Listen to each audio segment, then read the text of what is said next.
कैसे भाई आज की इसमें हम लोग देखने वाले हैं truth about Jeffrey Epstein files 40 minute की वीडियो। तो हम कुछ खाने पीने को आज लेके बैठ जाओ, बहुत ही लंबी वीडियो है।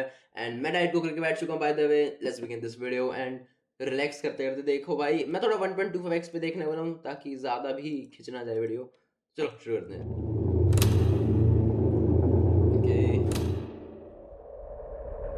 Jeffrey Epstein is dead. Jeffrey Epstein. Jeffrey Epstein. Jeffrey Epstein. Jeffrey Epstein has taken his own life. Jeffrey Epstein has died by suicide. उसे मरे हुए पूरे 6 साल हो चुके हैं, लेकिन आज तक हम उस आदमी की बातें करते हैं। Obviously in not a good way. It won't be a controversy to say this thing कि जेफरी एप्स्टीन एक बहुत ही खतरनाक आदमी था। जेफरी एप्स्टीन के पास इतना पैसा था, इतना अमीर था वो कि वो पूरे के पूरे आइलैंड खरीद लेता था। उसका सोशल सर्कल दुनिया के सबसे बड़े प्रेसिडेंट्स, रॉयल फैमिली के मेंबर्स और टॉप टियर साइंटिस्ट से भरा हुआ था। वो इतना रिच और पावरफुल था कि हर कोई उसके साथ अपना नाम जोड़ना चाहता था। लेकिन आज सिचुएशन ऐसी है कि वही लोग एप्स्टीन को जानने तक से साफ मना कर देते हैं। So it is no wonder कि एप्स्टीन की इस ग्लैमरस लाइफस्टाइल के पीछे एक ऐसी रियलिटी छुपी हुई थी जो हमारे सपने से भी परे थी। अभी दिसंबर 2025 में एप्स्टीन फाइल्स ट्रांसपेरेंसी एक्ट के तहत नए डॉक्यूमेंट्स और फोटोग्राफ्स रिलीज हुए तो पूरी दुनिया दंग रह गई थी इन्हें देखकर। हमने देखा कि कैसे बिल क्लिंटन, प्रिंस एंड्रयू और यहाँ तक कि स्टीफन हॉकिंस जैसे नाम इस दलदल में कहीं ना कहीं जुड़े हुए हैं। और अगर आपको लगता है कि पी डीडी का केस बड़ा था तो बिलीव मी, एप्स्टीन वो समंदर है जिसका पी डीडी सिर्फ एक बूंद था। एप्स्टीन के पास सिर्फ पैसा नहीं था, उसके पास इन पावरफुल लोगों की वो कमियां थी, वो कमजोरियां थी जिन्हें यूज करके वो अनटचेबल बन जाता था। लेकिन कैसे एक मामूली स्कूल टीचर बिलियनर फाइनेंसर बन गया, कैसे उसने लिटिल सेंट जेम्स आइलैंड को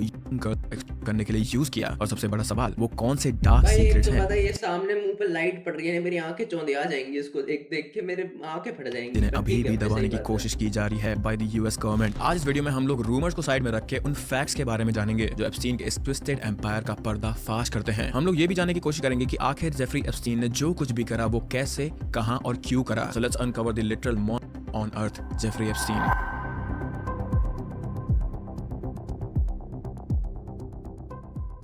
Now, जितना रिच और पावरफुल जेफरी एप्स्टीन था, it is hard to believe कि उसका जन्म एक नॉर्मल मिडिल क्लास और सोशली अनरिमार्केबल फैमिली में हुआ था। एप्स्टीन की फैमिली जूइश थी और जेफरी अपने छोटे भाई मार्क और अपने पेरेंट्स के साथ ब्रुकलिन, न्यूयॉर्क के सी गेट में रहता था। सी गेट एक गेटेड रेजिडेंशियल था जिसे हम इंडिया में सोसाइटीज भी कहते हैं। इन सोसाइटीज में मोस्टली सेम कम्युनिटी या सेम सोशल ग्रुप के लोग रहते हैं, जिसे सारे लोग के बीच एक कोहेसिव और प्रोग्रेसिव रिलेशनशिप होती है। सिमिलरली सी गेट में भी most of the family same class which was middle class से बिलोंग करती थी, इसीलिए वहां पे माहौल काफी ज्यादा पीसफुल और होमी टाइप का था। जेफरी के father Seymour Epstein NYC park department में एज अ गार्डनर काम करा करते थे, while उसकी मदर पॉला एप्स्टीन एक स्कूल एड थी और घर की देखभाल भी करा करती थी। So there was nothing extraordinary, nothing special about his family. ये अमेरिका की उन thousands of middle class families जैसी ही थी, एक्सेप्ट वन थिंग कि उनका बच्चा जेफरी एप्स्टीन था। बॉर्न इन 1953, जेफरी एक बहुत ही शांत नेचर का लड़का था। वो इतना ज्यादा रिजर्व था कि लोग उसे सोशली ऑकवर्ड कहकर डिस्क्राइब करते थे। इस चीज के कारण आपको लग सकता है कि उसके ज्यादा दोस्त नहीं होंगे और आप किसी क्रिमिनल का टिपिकल ब्रोकन चाइल्डहुड इमेजिन कर रहे होंगे, लेकिन it was quite the opposite, क्योंकि जेफरी एक बहुत ही ब्राइट स्टूडेंट था। स्पेशली मैथमेटिक्स में वो काफी अच्छा था, जिसके कारण उसके टीचर का मानना था कि वो एक मेंटली गिफ्टेड बच्चा है। जेफरी पढ़ाई में इतना ज्यादा अच्छा था कि उसके खुद के क्लासमेट्स उसे पैसे देकर उससे ट्यूशन पढ़ा करते थे। तो उसके शांत नेचर और इंटेलिजेंस ने उसे एक नर्ड की रेपुटेशन दे दी थी इन अ गुड वे। एकेडमिक्स के अलावा जेफरी का म्यूजिक में इंटरेस्ट था और उसने अपने स्कूलिंग के दौरान क्लासिकल पियानो अच्छी तरह बजाना सीख लिया था। ही वाज सो स्मार्ट कि उसने सिर्फ 16 इयर्स की एज में हाई स्कूल खत्म कर दिया था। इतना सब कुछ सुनकर आप लोग ये पक्का सोच रहे होंगे कि इतना ज्यादा होनहार और ब्राइट स्टूडेंट आगे जाकर इतने हेनस क्राइम क्यों करेगा, and you will B right about that thing. बचपन में जेफरी का जो बिहेवियर था वो काफी ज्यादा नॉर्मल था and nobody suspected anything from him. लेकिन जब वो अडल्टहुड में आया तब से ही उसमें डिसऑर्डर्स के साइन दिखने शुरू हो गए थे। 1969 में जेफरी ने कूपर यूनियन कॉलेज ज्वाइन किया, पर 2 साल बाद ही उसने ये कॉलेज छोड़ दिया था। उसके बाद वो NYU गया, लेकिन 1974 में एट द एज ऑफ 21 वो वहां से भी बिना डिग्री लिए बाहर निकल गया। इन शॉर्ट, उसके पास दिमाग तो था पर दिखाने के लिए कोई फॉर्मल क्रेडेंशियल्स नहीं थे। ऐसे में एक अच्छी नौकरी मिलना नामुमकिन था उसके लिए। लेकिन एप्स्टीन ने समहाउ मैनहट्टन के एलीट डेल्टन प्राइवेट स्कूल में मैथ्स और फिजिक्स टीचर की जॉब लैंड कर ली थी। यहाँ वो हाई स्कूल स्टूडेंट्स को पढ़ाता था और यही वो जगह थी जहाँ उसके स्टूडेंट्स ने उसके बिहेवियर में पहली बार एक अजीब पैटर्न नोटिस किया था। अलेजिडली डेल्टन स्कूल में एप्स्टीन क्लास की फीमेल स्टूडेंट्स को जरूरत से ज्यादा अटेंशन देता था और उनके साथ फ्लर्ट करने के बहाने ढूंढता था। यहाँ तक कि वो बच्चों की हाउस पार्टी में भी बिना बुलाए पहुंच जाता था, जो कि मॉरली और लीगली गलत था। लेकिन क्रीप होने के साथ साथ वो एक शातिर मैनिपुलेटर भी था, जिसने अमीर बच्चों के एनवायरनमेंट का फायदा उठाते हुए बेयर स्टर्न्स के सीईओ एलन ग्रीनबर्ग तक पहुंचने के लिए दूसरे रिच पेरेंट्स का इस्तेमाल किया। उसने पेरेंट टीचर मीटिंग्स के जरिए ग्रीनबर्ग की गुड बुक्स में अपनी जगह बनाई, और जब उसे पुअर परफॉर्मेंस के लिए डल्टन से निकाल दिया गया था तो उसे तुरंत बेयर स्टर्न्स में एक असिस्टेंट की नौकरी मिल गई थी, और यहीं से उसके एक्चुअल करियर की शुरुआत हुई थी। 1976 से 1981 तक जेफरी ने बेयर स्टर्न्स में एक असिस्टेंट से पार्टनर तक का सफर किया था, जहां उसकी सैलरी और बोनसेस उसे एक लग्जूरियस लाइफ दे रहे थे। लेकिन उसकी नीड्स इतने से फुलफिल नहीं हो रहे थे, क्योंकि उसे हमेशा कुछ बड़ा चाहिए था। इसी साल 1981 में जेफरी ने शॉकिंगली कंपनी से रिजाइन कर दिया था, ये कहकर कि वो कंपनी पॉलिसी से सहमत नहीं था, मगर असली वजह कुछ और ही लग रही थी, क्योंकि उस वक्त SEC ने बेयर स्टर्न्स पर इलीगल इनसाइडर ट्रेडिंग की इन्वेस्टिगेशन शुरू कर दी थी। इनसाइडर ट्रेडिंग जैसी चीटिंग की इंक्वायरी बैठते ही जेफरी काफी कन्वीनियंटली वहां से निकल गया था, जो दिखाता है कि वो शुरू से ही खतरे को भांपकर खुद को बचाने में माहिर था। एट दिस पॉइंट एप्स्टीन के पास 2 प्रॉपर्टीज थी, एक उसके होम टाउन सी गेट में और एक मैंशन मैनहट्टन में। इतने सालों में उसने अच्छी खासी वेल्थ पैसे अक्यूमुलेट कर लिए थे, सो इस जॉब को छोड़ने से उसे ज्यादा इफेक्ट नहीं हुआ था। इनफैक्ट उसने आने वाले सालों के लिए बहुत कुछ प्लान करके रखा हुआ था, and he would go on to become way richer. But nobody knows exactly कि एप्स्टीन इतना ज्यादा अमीर आखिर कैसे बना, and nobody knows this thing also कि ये पैसे आखिर लेजिटिमेट थे या नहीं। In August 1981, Bear Stearns I guess he used to run. He must be running like a drug mafia या फिर ट्रैफिकिंग, ये सब चीजें ही करता होगा आई गेस। मतलब अगर सबको नहीं पता भाई, अगर कोई बहुत बड़ी कंपनी होती तो पता चल ही जाता, नहीं तो यही सब कर रहा होगा आई गेस। आई मीन होने के बाद एप्स्टीन ने अपना खुद का बिजनेस शुरू करने का फैसला लिया और अपनी खुद की फर्म इंटरकॉन्टिनेंटल एसेट्स ग्रुप बनाया, जो कि अपेरेंटली लोगों को उनके फ्रॉड में खोए हुए पैसे लौटाने में हेल्प करता था। इस पॉइंट पर एप्स्टीन ने बिजनेस वर्ल्ड में अच्छी खासी पॉपुलैरिटी भी गेन कर ली थी। सिंस 1980 में उसे कॉस्मोपॉलिटन जैसे जाने माने मैगजीन में bachelor of the month title देकर फीचर करा गया था। It was the July issue, जिसका कैप्शन था financial strategist who only talks to people who make over $1 million a year। लेकिन जेफरी अपने इस न्यू बिजनेस को लेकर काफी ज्यादा सीक्रेटिव था, और उसने कभी भी मीडिया को या फिर किसी को भी ज्यादा डिटेल नहीं दी थी अपने ऑपरेशंस के बारे में, कि वो कैसे आखिर इन लोगों के पैसे वापस ला रहा था, उसमें उसका कितना कट था या फिर कितने पैसे कमा रहा था वो इस चीज से। वो बस हमेशा यही चीज बोलता रहता था कि वो अमीर लोगों की मदद करता है ताकि उनके पैसे, उनके खोए हुए पैसे वापस आ सके उनके पास। अब बिजनेस के बहाने एप्स्टीन मिडिल ईस्ट और यूरोप ट्रैवल कर रहा था ताकि नए और पावरफुल कनेक्शन बना सके वो। और इस दौरान 1987 में उसकी मुलाकात टावर्स फाइनेंशियल के चेयरमैन स्टीवन हॉफनबर्ग से हुई, जिसने उसे $25,000 पर मंथ की भारी भरकम सैलरी पर एज अ कंसल्टेंट हायर कर लिया था। लेकिन असली खेल 1993 में तब खुला जब SEC की इन्वेस्टिगेशन ने पकड़ा कि टावर्स फाइनेंशियल दरअसल एक $450 मिलियन की पॉन्जी स्कीम चला रही थी, जहां इन्वेस्टर्स का पैसा डूब गया और हॉफिंगबर्ग को 20 साल की जेल हुई। जेल जाने के बाद हॉफिंगबर्ग ने साफ कहा कि एप्स्टीन उनका बेस्ट फ्रेंड और इस क्राइम में उनका इक्वल पार्टनर था। लेकिन एप्स्टीन हमेशा की तरह इन्वेस्टिगेशन शुरू होने से ठीक पहले बच के निकल गया, वो भी बिना किसी सबूत के, तो उस पर कभी चार्ज भी नहीं हुआ, जिससे साफ अंदाजा लगाया जा सकता है कि उसके पास अचानक इतना अंधा पैसा आखिर कहां से आया। 1988 में एप्स्टीन ने अपनी नई फर्म J. Epstein & Co. शुरू की, जो सिर्फ अल्ट्रा रिच लोगों के लिए ही थी, और यहीं उसे अपना सबसे बड़ा जैकपॉट मिला। लेस्ली वेक्सनर, जो विक्टोरिया सीक्रेट के फाउंडर थे। वेक्सनर का एप्स्टीन पर इतना अंधा भरोसा था कि उन्होंने उसे अपनी पूरी वेल्थ की पावर ऑफ अटर्नी दे दी थी, जिसके दम पर एप्स्टीन रातों रात बिलियनर बन गया था, और उसने न्यूयॉर्क, फ्लोरिडा में महंगे मेंशन के साथ साथ US वर्जिन आइलैंड्स में अपना एक प्राइवेट आइलैंड भी खरीद लिया था। इस बेइंतहा दौलत की वजह से एप्स्टीन अब उन एलिट सोशल सर्कल का हिस्सा बन चुका था जहां उसका उठना बैठना दुनिया के सबसे ताकतवर लोगों के साथ था, और उसने खुद को एक ऐसी पावरफुल पोजीशन में प्लेस कर लिया था जहां से उसे गिराना नामुमकिन लग रहा था। लेकिन there is a saying, behind every great fortune there is a crime. और एप्स्टीन के केस में ये कोई एक सिंगल क्राइम नहीं था, बल्कि it was a series of crimes. And also I am not talking about his financial frauds here, because what he did was way darker than this. And it was in 2005 जब दुनिया के सामने पहली बार Epstein के असली सच की झलक दिखी थी। एक 14-year-old के पेरेंट्स ने पाम बीच पुलिस डिपार्टमेंट में एक क्राइम रिपोर्ट किया। ये रिपोर्ट क्लियरली जेफरी एप्स्टीन को एक्यूज कर रहा था, सेइंग कि उसने उनकी को अपने पाम बीच के मेंशन में मसाज के लिए बुलाया था। लेकिन आखिर एक 50 साल का आदमी एक 14 साल की से मसाज क्यों करवाएगा? सच्चाई तो यह है कि एप्स्टीन ने उससे सिर्फ मसाज ही नहीं बल्कि ऐसे अनस्पीकेबल एक्ट्स करवाए थे जो हम मतलब बुलाया उसने ठीक है, बट भेज भी दिया। लाइक अगर एक जगह से बुलाया, आई मीन वो उसका आइलैंड प्राइवेट आइलैंड था, तो प्राइवेट आइलैंड पे आई डोंट थिंक सो कोई और रेजिडेंशियल एरिया बसा सकता है, तो कोई और ही जगह से आया होगा। एंड कोई और जगह से अगर बच्ची आप मतलब देखो यार, I am not blaming, I am not justifying Jeffrey Epstein, but just a doubt.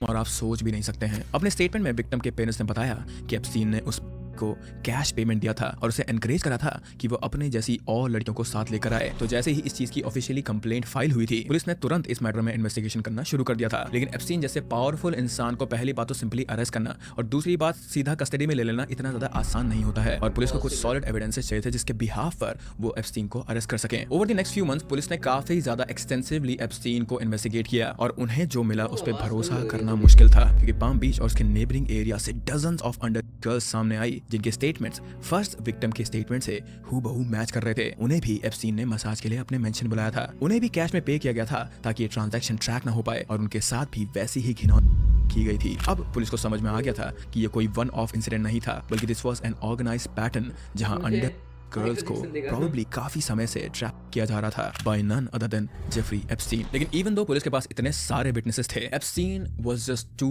Powerful at this point और उसके पास बेस्ट लीगल डिफेंसेस थे जिसके कारण कोर्ट में उसे बहुत ज्यादा लीनियंसी दिखाई गई थी। इसलिए इस चीज से तंग आकर पाम बीच के पुलिस चीफ ने ये केस एफबीआई को हैंडओवर कर दिया था, स्टेटिंग कि एप्स्टीन पुलिस की रीच से बाहर था। नाउ मैंने इसीलिए तुम्हें थोड़ा सा एप्स्टीन का बैकग्राउंड दिया था या फिर समझाया था कि एप्स्टीन आखिर इतना रिच कैसे हुआ था या फिर वो कहां से आया था, क्योंकि आगे जो कुछ भी होने वाला है उस चीज को ढंग से सोखने के लिए हमें जानना जरूरी है कि एप्स्टीन आखिर था कौन। Now think about this thing कि किसी भी केस में एफबीआई का इन्वॉल्व होना एक बहुत बड़ी बात होती है। So you might think this thing कि इस केस को अब एक नेशनल लेवल अटेंशन मिल गई होगी, लेकिन सरप्राइजिंगली एप्स्टीन की पावर की वजह से ऐसा नहीं हुआ। ये केस कभी भी फ्लोरिडा से बाहर निकला ही नहीं और मीडिया कवरेज भी बहुत लिमिटेड थी इसकी, क्योंकि एप्स्टीन एक मल्टी मिलियनर होने के बावजूद एक लो प्रोफाइल रखा करता था, जिसके कारण ही वाजंट वेरी फेमस और उसके पास इतना इन्फ्लुएंस था कि वो अपने अगेंस्ट चल रहे केस को इजीली सेंसर कर सकता था। बेसिकली अगर एप्स्टीन आज जिंदा होता तो वो मेरी ये वाली वीडियो भी सेंसर कर देता। He was literally that powerful कि वो वहां बैठकर यहाँ को कंट्रोल कर सकता था, हमारे देश में किसी भी चीज को कंट्रोल कर सकता था। FBI के इन्वॉल्व होते ही उन्होंने एप्स्टीन के अगेंस्ट एक फेडरल केस बनाना शुरू किया जिसमें टोटल 36 थे और एप्स्टीन के खिलाफ इतना एविडेंस था कि उसे इजीली लाइफ सेंटेंस दिलवाई जा सकती थी, लेकिन ऐसा कभी भी नहीं हुआ। इन 2006 कुछ लगता है ना, कुछ को देख के लगता है कि भाई ये इविल तो होगा, 100% इविल होगा। अब तुम इसको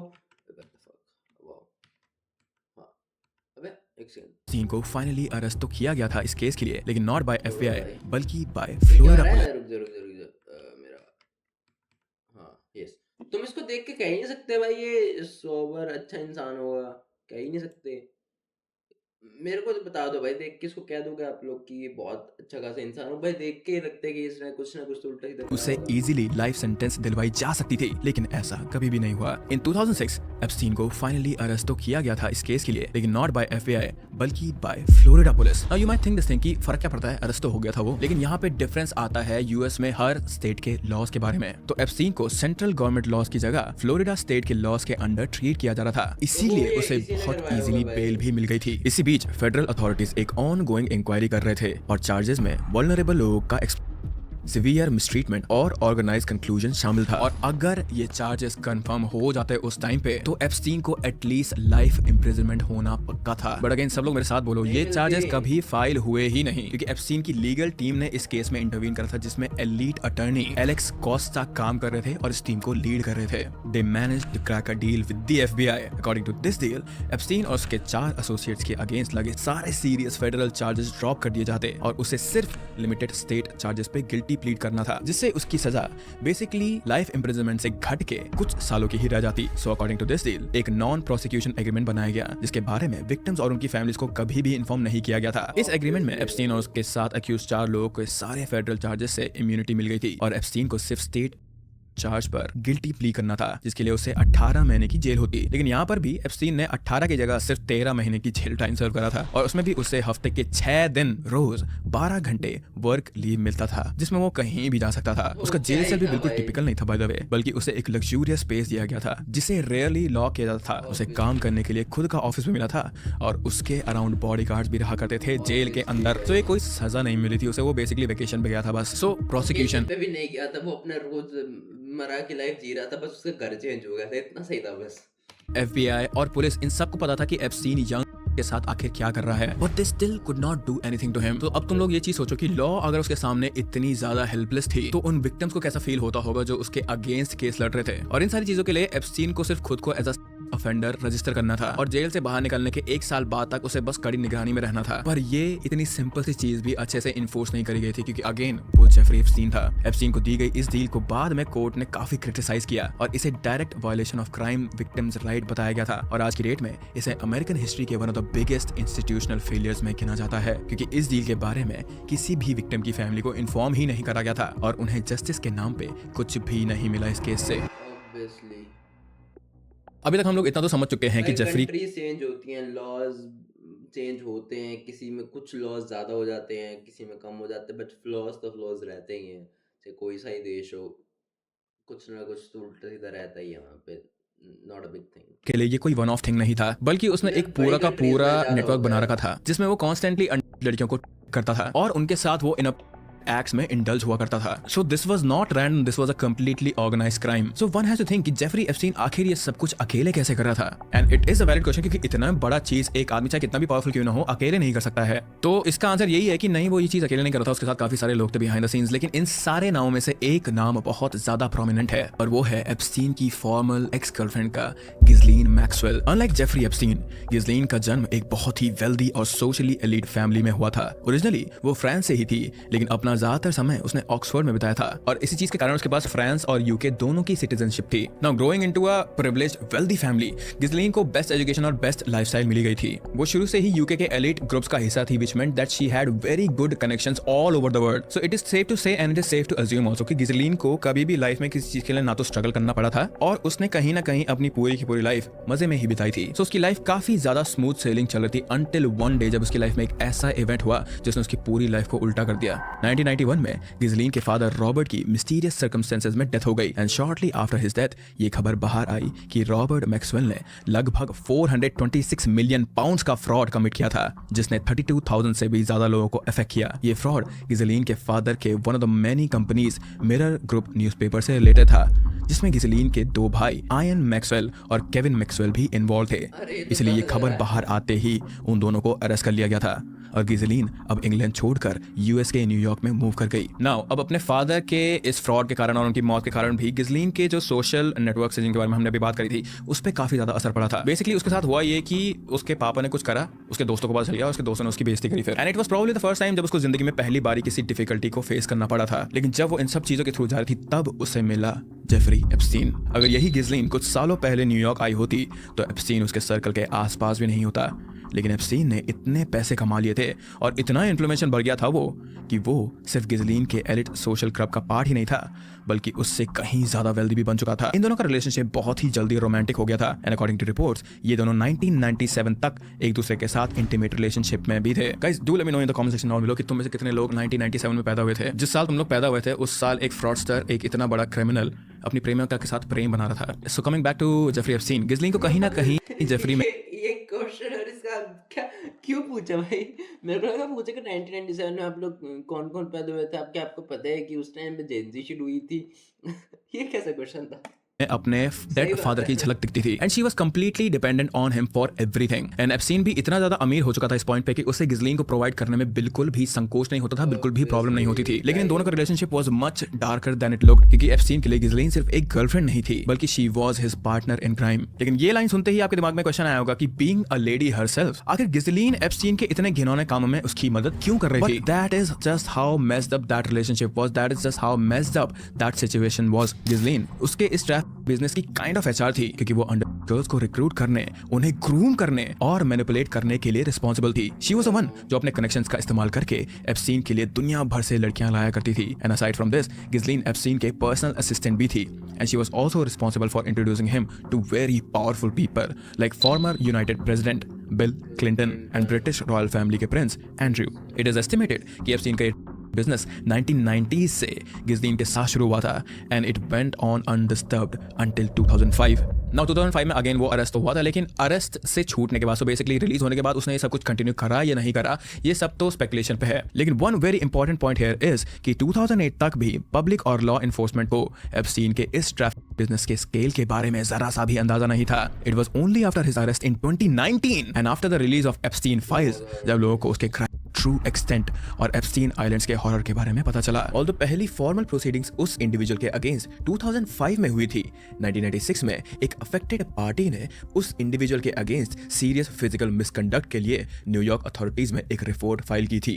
लेकिन it was a reminder for Epstein की जो कुछ भी वो ये क्राइम कर रहा है या फिर जो कुछ भी वो ये हरकतें कर रहा है उसे वो आसपास अपने एरिया में, अपने घर में या फिर लोगों के सामने नहीं कर सकता है, क्योंकि उसमें उसके लिए बहुत ज्यादा खतरा था। इसलिए 1998 में उसने यूएस वर्जिन आइलैंड्स में लिटिल सेंट जेम्स नाम का एक आइलैंड खरीदा था। 70 to 78 एकर्स में फैला ये आइलैंड उस वक्त बिल्कुल ही अनटच था, लेकिन आने वाले कुछ सालों में एप्स्टीन ने उस आइलैंड का पूरा हुलिया ही बदल दिया था। उसने वहां मल्टीपल रेजिडेंशियल होम बनवाए, गेस्ट हाउसेस बनवाए और पूरे आइलैंड में सर्वेलेंस सिस्टम इंस्टॉल किए थे।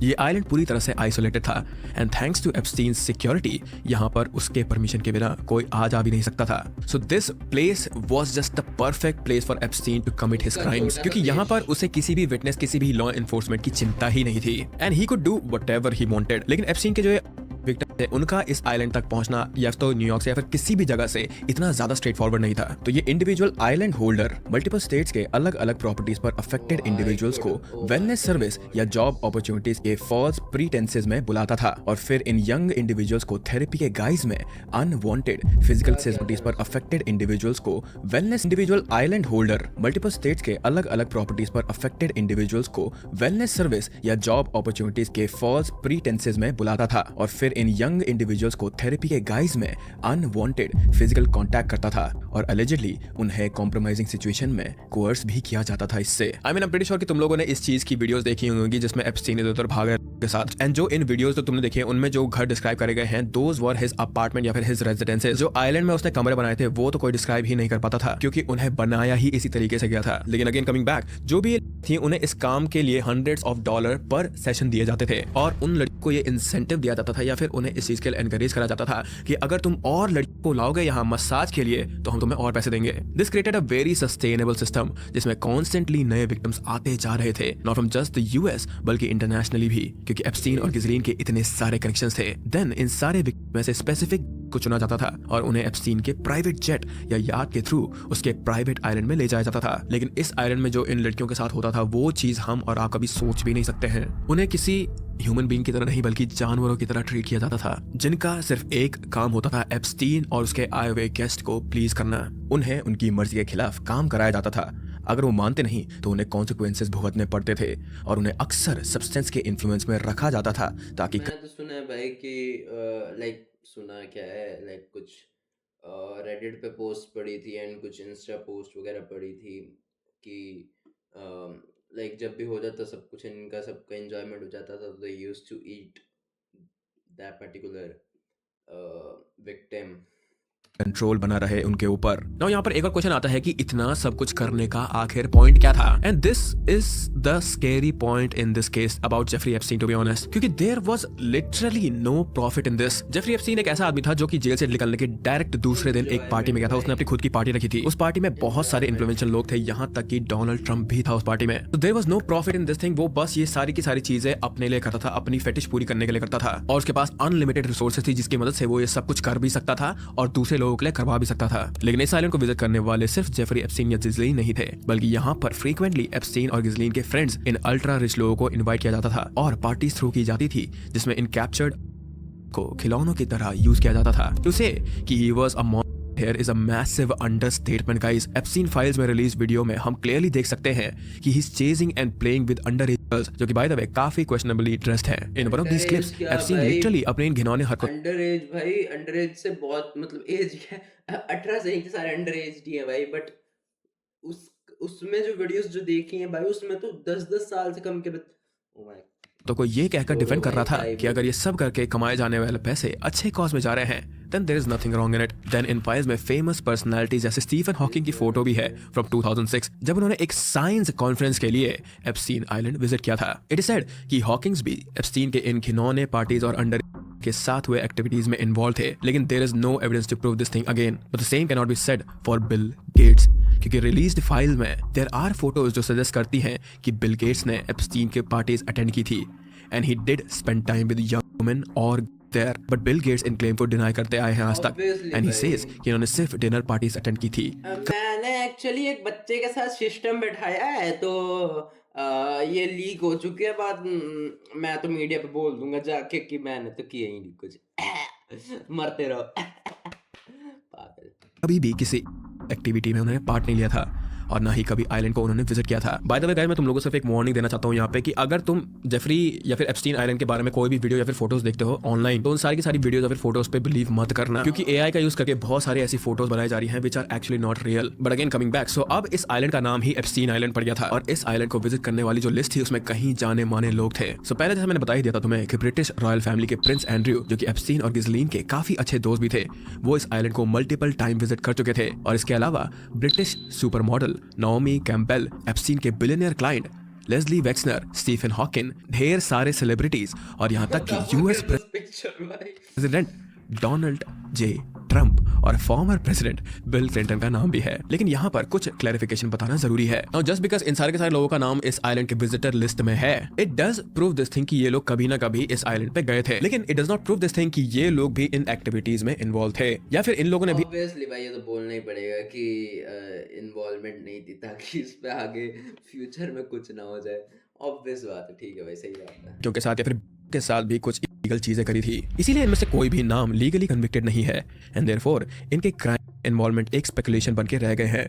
पर बिल क्लिंटन और ट्रंप का केस थोड़ा अलग है। दरअसल क्लिंटन के ट्रैवल रिकॉर्ड्स में इस आइलैंड विजिट के बारे में कोई भी मेंशन नहीं है, विच ओनली मीन्स कि ऐसा कोई एविडेंस नहीं है जो प्रूव कर सके कि क्लिंटन कभी भी ये आइलैंड में गए थे। और ट्रंप के केस में इट इज फाउंड कि उन्होंने एप्स्टीन के प्राइवेट जेट में ट्रैवल किया था, but there is no proof कि वो कभी इस आइलैंड में गए थे। और जहां तक बात रही इंडियन लोगों की जो कि इस लिस्ट में मेंशन करे गए थे, तो you will be shocked to know कि इसमें काफी ज्यादा इंडियन लोग भी मेंशन है, जैसे कि दीपक चोपड़ा, जो कि एक जाने माने वेलनेस गुरु हैं। He is one of the first Indian names जो कि एप्स्टीन फाइल में मेंशन है। एप्स्टीन के 2008 में कॉन्विक्ट होने के बाद भी वो दोनों कांटेक्ट में थे। एप्स्टीन के साथ अपने कन्वर्सेशंस में उन्होंने ट्रंप की सेकंड वाइफ के बारे में भी काफी बार मेंशन किया है। एंड ही आल्सो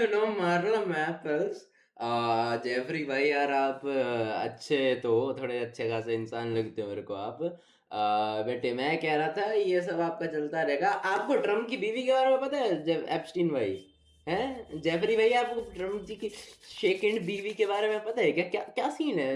एप्स्टीन भाई थोड़ा कांटेक्ट निकाल देते आप, हैं क्या सीन है? तो talked about the civil lawsuits जो एप्स्टीन को 2018 में फेस करने पड़ रहे थे, आस्किंग हिम कि if those charges are dropped out और नॉट। नंदिता दास और थोड़ा सा दिमाग मेरा आ गया।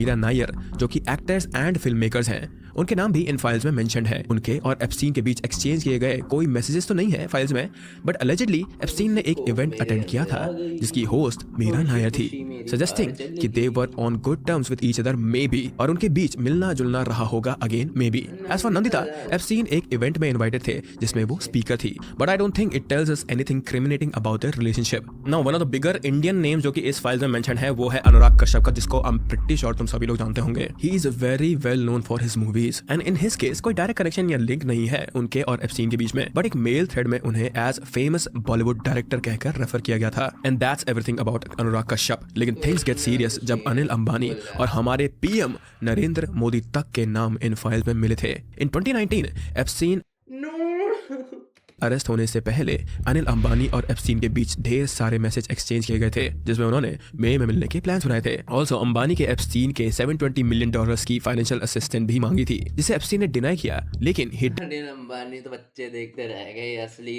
चीजें तो अनंत अंबानी नहीं, मुकेश अंबानी कर गए, जोक खराब कर दिया, पूरा जोक चोद दिया।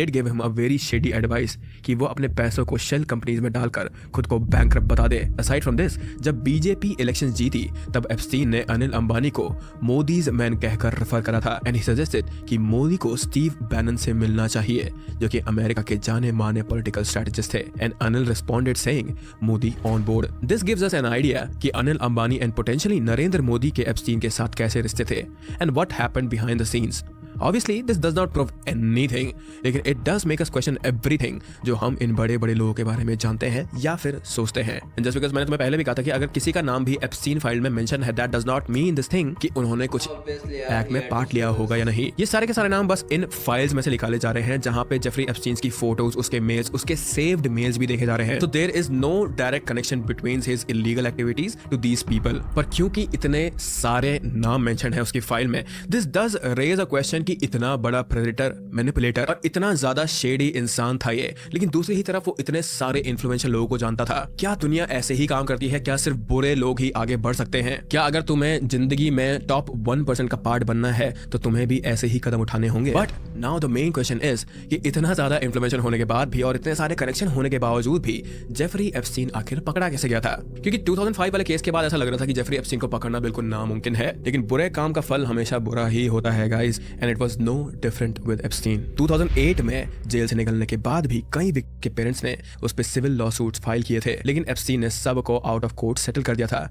एंड इट सीम लाइक कि वो अब अपने क्राइम से पूरी तरह क्लियर हो जाएगा। इन आने वाले सालों में, that is between 2010 and 2015, Epstein ने बहुत सारे सोशल, पॉलिटिकल और एकेडमिक कॉजेस में भर भर के पैसा डोनेट किया था, लेकिन इट वाजंट बिकॉज वो अपने क्राइम्स के लिए मेकअप कर रहा था by doing good to society, बल्कि ये एक स्ट्रेटेजिक मूव था सो दैट वो अपना स्टेटस और लेवरेज मेंटेन रख सके even after everything that happened with him. सब कुछ सही चल रहा था एंड इट लुक लाइक कि Jeffrey Epstein was going to get away with everything, लेकिन एक चीज थी जिसके बारे में एप्स्टीन ने कभी ढंग से नहीं सोचा था, and it was gonna cost him every single thing. You see, जिन लड़कियों को एप्स्टीन इतने समय से कैप्चर करके रख रहा था, उनकी जिंदगी एप्स्टीन के बाद कभी भी सेम नहीं हुई थी। कुछ लड़कियां आगे जाकर एडिक्ट बन गई थी, तो कुछ के लिए ये सब कुछ इतना ज्यादा मिजरेबल बन गया था कि they had no other choice but to themselves. Without a doubt, सारी लड़कियों की लाइफ में जो भी उससे मिली होंगी, उनकी जिंदगी में ये एक इतना बड़ा स्कार बन गया होगा कि वो इस चोट को भुला नहीं सकी होंगी। और जब ये लड़कियां बड़ी हुई तब इनमें से ही कुछ ने मिलकर एप्स्टीन के खिलाफ बहुत बड़ी आवाज उठाई। 2015 में वर्जीनिया रॉबर्ट्स नाम की एक अफेक्टेड पार्टी ने अलेज किया था कि उन्हें प्राइमरी इंडिविजुअल और एक एसोसिएट से प्रेशर का सामना करना पड़ा था एक पब्लिक फिगर के साथ एनकाउंटर के लिए, जब वो एज ऑफ कंसेंट से बिलो थी। इसके अलावा और भी कई विक्टिम्स ने लॉ सूट फाइल किए, जिसमें बताया गया कि एप्स्टीन और गिज़लीन एक इंटरनेशनल रिंग चला रहे थे।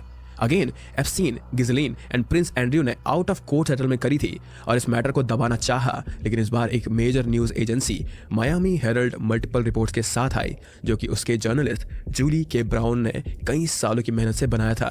सो कूडोस टू हर। इन रिपोर्ट्स में एप्स्टीन और गिज़लीन के पूरे ट्रैफिक बिजनेस को ऊपर से नीचे तक एक्सपोज कर दिया गया था। एंड इन नवंबर 2018 जब ये रिपोर्ट फाइनली पब्लिक के सामने परवर्जन ऑफ जस्टिस के आर्टिकल के नाम से आई, तब it was game over for both Epstein and Ghislaine. एक साल बाद, after a long court trial on 6 जुलाई 2019, जेफरी एप्स्टीन को फाइनली अरेस्ट कर लिया गया था और उसे मैनहट्टन के मेट्रोपॉलिटन करेक्शनल फैसिलिटी में बंद कर दिया गया था। लेकिन कहानी में एक और ट्विस्ट तब आया जब अगले महीने, that is on 10th of August, Epstein he was found dead in his cell. सुबह 6:30 बजे एप्स्टीन अपने बेड के ही ऊपर अपनी शर्ट से ही बनाए हुए फंदे से वहां पाया गया था। And it clearly looked like for the people who saw it, according to forensics, उसकी डेथ को वही बताया जा रहा था। लेकिन यहाँ पर पब्लिक ओपिनियन काफी ज्यादा डिवाइडेड था, क्योंकि एप्स्टीन ने पास में कह रखा था कि उसके पास बहुत सारे पावरफुल लोग के अगेंस्ट इन्फॉर्मेशन है। तो पीपल डिबेट कि उसकी एक सिंपल नहीं थी, बल्कि उसे जानबूझकर गया था ताकि उसके Most probably it was just a cover up, क्योंकि बहुत लोग कहते हैं भाई एप्स्टीन इज अलाइव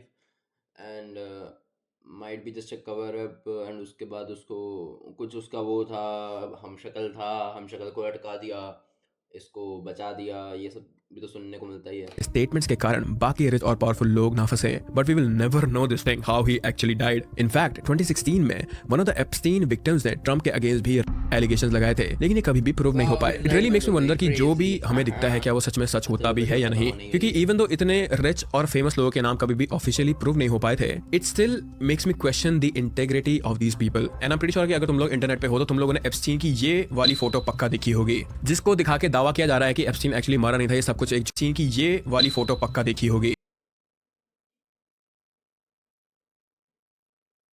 यार मतलब सेम तो नहीं लग रहे। हाँ, दाढ़ी काट दो, मूंछ काट दो तो सेम ही है, लाइक पता नहीं यार। जिसको दिखा के दावा किया जा रहा है कि एप्स्टीन एक्चुअली मरा नहीं था, ये सब कुछ एक झूठ था। जो भी उसने जेल में जो भी उसका हाथ हुआ था, ये सब कुछ एक झूठ था। वो तो एक्चुअली भाग चुका है बाहर कब का। जो कुछ भी ये जेल में उसका हुआ था, ये सब उसके लिए एक एस्केप कोड था। वो तो अपनी मजे की चैन की जिंदगी जी रहा है बाहर पर। लेकिन इस पिक्चर पे भी विश्वास मत करना, it is prove to be wrong, it is prove to be false. But still what is real, what is not, we have no clue and we will never have any clue. Epstein की death के बाद it was Ghislaine's turn to pay for her crimes, और एक लंबे court trial के बाद 2021 में गिज़ेलिन को एज एंड एप्स्टीन की को कंस्पिरेटर आइडेंटिफाई किया गया और उसे 20 साल की सजा सुनाई गई थी। And as of prince Andrew, Virginia Roberts के लॉसूट को उन्होंने आउट ऑफ कोर्ट सेटल किया, जिसके कारण उन पर कोई लीगल एक्शन तो नहीं हुआ, लेकिन उन्होंने अपना रॉयल स्टेटस खो दिया है and he can not perform royal duties anymore. जनवरी 2024 और दिसंबर 2025 में जो एप्स्टीन फाइल्स रिलीज किए गए हैं, वो कलेक्शन ऑफ कोर्ट डॉक्यूमेंट्स और टेस्टिमनीज हैं जो कि एप्स्टीन के क्राइम के अगेंस्ट डायरेक्ट एविडेंस हैं। And for now it is available for entire world to read. But जितनी भी फाइल्स अभी तक रिलीज हुई हैं गाइस, वो 1% भी नहीं है सच का। एंड इसमें जितनी भी सेंसरशिप की गई है, even though it is not a good censorship, पर इसमें जितनी भी सेंसरशिप करी गई है, वो सब के बावजूद भी या फिर उन सब चीजों की वजह से it is very hard to see कि एक्चुअली में क्या सच है। यूएस के डिपार्टमेंट ऑफ जस्टिस को अभी काफी ज्यादा क्रिटिसिज्म फेस करना पड़ रहा है क्योंकि they have failed to release the entirety of Epstein files. According to reports, इन सारे फाइल्स को रिलीज करने से पहले एक्सटेंसिवली रिव्यू किया जा रहा है, which is basically censorship. So it really makes you question कि क्या यूएस गवर्नमेंट ये चीज चाहती ही नहीं है कि एप्स्टीन के जो क्राइम्स हैं उसका एक्चुअल स्केल, उसमें इन्वॉल्व लोगों के एक्चुअल नाम आम जनता को या फिर दुनिया को पता चले। Because with all the delays and with all the censorship, it's certain. भाई सोच के देखो कितने बड़े बड़े लोगों के नाम है उसमें, अगर बाहर आ गए तो भाई तो लग गए सबके। Seems to be the case. लेकिन अगेन इस केस के इतने सारे पहलू हैं, अगर हम एक एक मेल के थ्रू जाएं तो हम इतना कुछ अनकवर कर सकते हैं जो कि सच में हमारा दिमाग खराब कर देगा। और अगर हम सच में बैठकर एक एक चीज के बारे में डिस्कस करें तो इस पे 1 घंटे की नहीं, 2 घंटे की नहीं, बल्कि 3-3, 4-4 दिन की वीडियो बन सकती है। But here I have tried to stick to essentials guys. I have tried to keep this thing short जितना भी मैं कर सकता था, और मैंने इस पूरी की पूरी वीडियो, इस पूरी की पूरी डॉक्यूमेंट्री को ऐसा रखा है ताकि तुम्हें एटलीस्ट ये चीज समझ तो आ जाए कि जेफरी एप्स्टीन का दिमाग कैसे काम करता था, वो आया कहां से था, उसने क्या क्या करा था। लेकिन तुम लोग बिल्कुल भी फिक्र मत करो, जब सारी की सारी फाइल्स रिलीज हो जाएंगी, I will make another documentary on this, और तब हम लोग ढंग से बैठ के अनकवर करेंगे कि आखिर एक एक मेल में, एक एक फोटो में क्या बताया था। लेकिन with that the truth about Jeffrey Epstein's past ends here. This video has taken me a long time to make, and तुम्हें लेंथ से पता चली गया होगा कि मेरी पूरी की पूरी टीम ने कितनी मेहनत करी है इसमें। So please drop us a like, and अगर हो सके तो प्लीज सिर्फ इस वीडियो के लिए ही मेंबरशिप जरूर ले लेना। But with that I hope that you guys are happy and healthy. Please wish your loved ones. भाई आपकी मेंबरशिप 119 रुपए की ले सकते हैं यार, ले लेंगे बाद में, लाएंगे कभी। Guys, and I'll see you very very soon. Bye bye. Shrink कर लिया है। नाइस वीडियो यार, नाइस वीडियो मेरे भाई, nice video, crazy video, like कर देते हैं, बहुत ही बढ़िया video. You know my top 3 YouTubers, मैं बताऊंगा मतलब ऐसे कॉन्टेक्ट क्या होता है कंटेंट में, लाइक थोड़ा सा मिस्टीरियस, स्केरी, एंड इन सब में बताता हूँ। हैशटैग 1 इज अल्फा की, मैंने उसको रिसेंटली डिस्कवर किया and my god he is my GOAT भाई, माय फ्रिकिंग गोट। सेकंड पे एसआर पे एंड थर्ड पे फिंग है मेरे लिए, तो मेरा तो ये है भाई लिस्ट। बाकी तुमको इस वीडियो को देख के कैसा लगा भाई? डॉक्यूमेंट्री थी भाई पूरी 40 मिनट की, देख के चलो लाइक कर दे, लाइक करा यार मैंने, हाँ चलो ठीक है भाई। तुमको अगर वापस जाके वीडियो देखनी है तो जाके देख सकते हो, लिंक डिस्क्रिप्शन में होगा। कमेंट करके बता सकते हो मैं वीडियो कैसी लगी, एंड मेरे चैनल को सब्सक्राइब कर सकते हो, बहुत ही बड़ी वीडियो था। बाकी मेरे इंस्टाग्राम की लिंक डिस्क्रिप्शन में होगी, उसको फॉलो कर सकते हो, बहुत एक्टिव हूँ वहाँ पे। मिलता है अगली वीडियो में। I have a dream, that's all I need. I'll make it happen with some work.